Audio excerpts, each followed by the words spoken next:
శుభోదయం అందరికీ. ఇవాళ ఉసిరికాయ పప్పు. ఉసిరికాయల్ని ఈ విధంగా కాయపడంగా పసుపు వేసి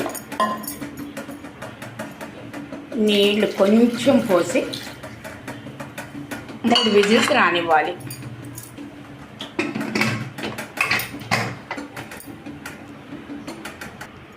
ఉసిరికాయలన్నీ మెత్తగా ఉడికిపోయాయి. కడాయిలో నూనె పెట్టి పోపు, ఎండుమిరపకాయలు, మెంతులు, ఆవాలు, సన్నగా తరిగిన ఉల్లిపాయలు, వెల్లుల్లిపాయలు,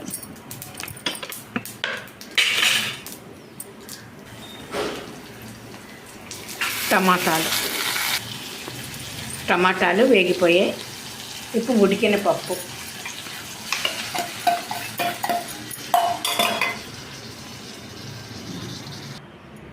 ఉడికిపోయిన ఉసిరికాయలన్నీ బౌల్లో వేసేసి నీళ్లు పారపోయకూడదు, గింజ అంతా తీసేయాలి.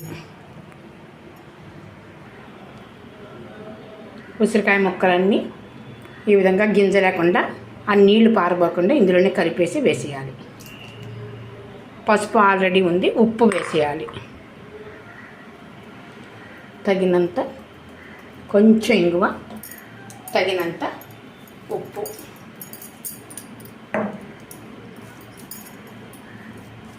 ఫ్రెష్ కరివేపాకు అండి దొడ్లోది.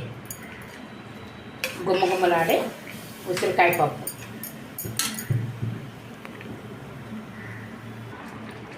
గుమ్మగుమ్మలాడే ఉసిరికాయ పప్పు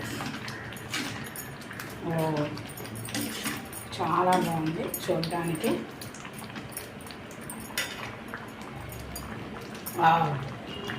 ఎప్పుడెప్పుడు అన్నంలో కలుపుకొని తినాలనిపిస్తుంది.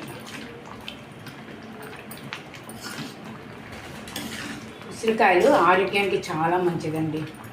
ఇందులో ఉడికిన నీళ్ళు కూడా మనం వేస్ట్ చేయలేదు.